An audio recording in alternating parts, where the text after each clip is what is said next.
na changamoto ambazo zinakumba shule hii ya Pangani Sekondari juu ya watoto kuwa watoro na kutoroka shule, pia baadhi ya watu wa mtaani kama wauni kuja kuvamia na kufanya vurugu katika shule hii. Hivyo basi TFS wameamua kuja kuleta mifuko 100 ili kuweza kujenga uzio ili watu wasiweze kuingiliana na shule hii na wanafunzi waweze kusoma vizuri na kwa amani. Changamoto ya kwanza tulikuwa tunaipitia kabla uzio hujawekwa. Kwanza watu wengi walikuwa wanatoroka. Unakuta wengine wanatoroka wazuri vipindi darasani, mtihani ikitokea wanafeli. Hizo ni changamoto pia. Na uzio ulivyowekwa tumefurahi kwa sababu unakuta wengine hawatotoka na wauni labda siku ya michezo mpira wanakuja wanafanya fujo katika uwanja, lakini kwa kuwa tumewekewa fence hawatoweza kupita na wanafunzi hawatoweza kutoka nje ya geti. Changamoto iliyokuwepo kabla ya huu uzio, kwanza wanafunzi wengi sana walikuwa wanatoroka, hawahudhurii vipindi. Pia kulikuwa na matukio mengine ambayo yanatokea kama vile matukio la ukosefu wa amani, unaweza kuja watu hapa wanaita fujo. Pia tunaweza kupata michezo, watu wanakuja uwanjani wanaita fujo, ugomvi, watu wanaumia, damu zinatoka. Lakini sasa kuwepo kwa huu uzio utatusaidia kwanza kutoka katika mazingira salama ya kujisomea. Tutakuwa na uhakika kwenye masomo yetu muda wowote, wakati wowote tukitaka kusoma tutasoma kwa sababu tutakuwa sehemu salama ambayo inatusapoti sisi kwenye masomo yetu.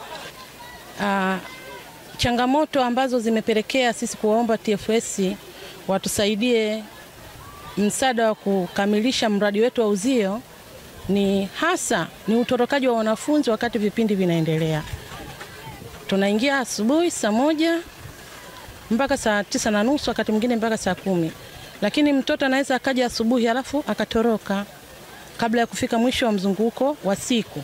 Sasa hii inaathiri taaluma ya watoto wetu shuleni na kubomoa, yani kushusha maendeleo yetu kitaaluma. Sisi tulipoona hii ni changamoto kubwa, tukaona tuwashirikishe wadau mbalimbali ili waweze kutusaidia kujenga uzio. Tunaamini tukijenga uzio tutakuwa tumebakiwa na njia moja. Mtoto akiingia asubuhi hatakuwa na uwezo wa kutoka mpaka jioni. Kwa hiyo itatusaidia kupunguza utorokaji wa watoto wakati vipindi vinaendelea.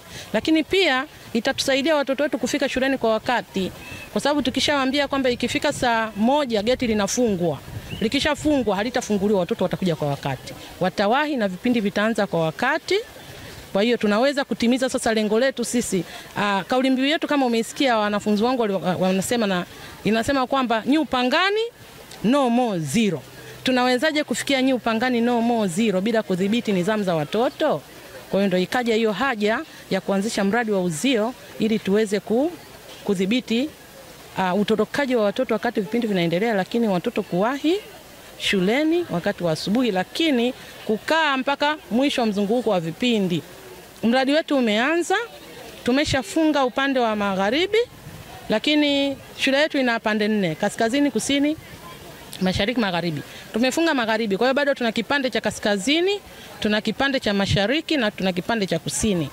Kwa hiyo kuja kwa huu msaada wa TFS kutatusaidia sisi kusogeza kazi yetu ili tuweze kukamilisha mradi huu ambao tumeuanza. Ni kwamba sisi kama vijana na viongozi tunatakiwa kwanza tutunze hizi rasilimali za serikali.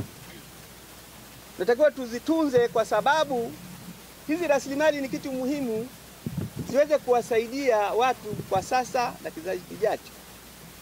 Mfano mzuri ambao naotolea, kwa mfano haya madarasa. Tusipoyatunza kwa kweli yanaweza yakaishia kwa kipindi, hata haya madawati. Kwa hiyo sasa hivi sisi tumetoa huo mchango wa tunarejesha kidogo kwa jamii, hasa zile simenti ambazo zitajenga ule ukuta.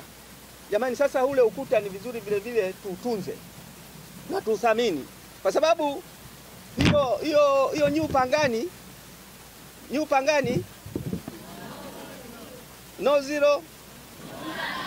Sasa hiyo itasaidia kupunguza hizo zero.